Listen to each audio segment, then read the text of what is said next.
তো অবশেষে চালু হলো যুবশক্তি নিয়ে কিন্তু বড় আপডেট সামনে এসেছে, যা শুনলেই কিন্তু আপনারা অবাক হয়ে যাবেন। নতুন নিয়ম আসতে চলেছে, আর সেই নিয়মগুলির কারণে অনেকের নাম তালিকা থেকে বাদ পড়ার আশঙ্কা তৈরি হয়েছে। শুধু তাই নয়, বয়সসীমা, টাকার পরিমাণ এবং যোগ্যতার ক্ষেত্রেও বড় পরিবর্তন আসতে চলেছে। কিন্তু সবচেয়ে বড় প্রশ্ন হলো, আপনি কি এই প্রকল্পের সুবিধা পাবেন কিনা। নতুন নিয়মের কারণে কিন্তু অনেক ফর্মই কিন্তু বাতিল হতে চলেছে। তো চলুন আজকের এই ভিডিওটা আমরা শুরু করছি। তো দেখুন, ফার্স্ট পয়েন্ট আছে যুবশক্তির নতুন নাম ভরসা কার্ড, অর্থাৎ যুবশক্তির নাম চেঞ্জ করে কিন্তু ভরসা কার্ড রাখা হয়েছে, অর্থাৎ ভরসা কার্ড প্রকল্প।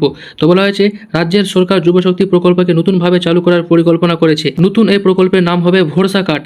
এর মাধ্যমে কিন্তু বেকার যুবক যুবতীদের আর্থিক সহায়তা দেওয়া হবে। অর্থাৎ ফার্স্ট পয়েন্ট হচ্ছে কি, আমাদের যুবশক্তির নাম পরিবর্তন করে ভরসা কার্ড কিন্তু রাখা হয়েছে। তারপরে আছে বয়স সীমা বাড়িয়ে কিন্তু 21 থেকে 45 বছর করা হয়েছে।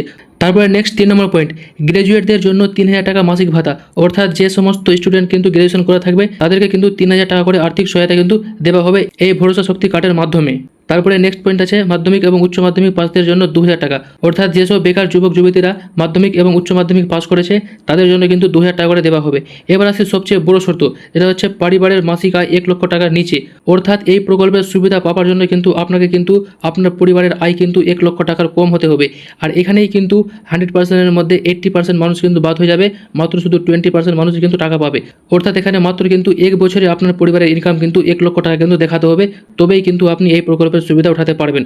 তারপর নেক্সট পয়েন্ট আছে 6 নম্বর, অনেক আবেদনকারী যোগ্যতার বাইরে চলে যেতে পারে। এমন অনেক আবেদনকারী আছেন যারা আগে যোগ্য ছিলেন কিন্তু এখন পারিবারিক আয় বেশি হওয়ার কারণে সুবিধা থেকে বঞ্চিত হতে পারবেন।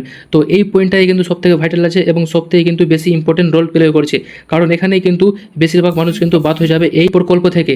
তো আশা করি ব্যাপারটা আপনারা ভালো করে বুঝতে পেরেছেন। তাও যদি কোনো ডাউট বা কোনো প্রশ্ন থাকে তো কমেন্টে জানাতে পারেন, আমি উত্তর দেওয়ার চেষ্টা করব। আর এই রিলেটেড যদি আবার কোনো আপডেট বা ইনফরমেশন আসবে তো আমি ভিডিও করে জানিয়ে দেবো। তো আজকের জন্য থাকলো, দেখা হচ্ছে এরকম নেক্সট অন্য কোনো ইনফরমেশন ভিডিওতে। ধন্যবাদ।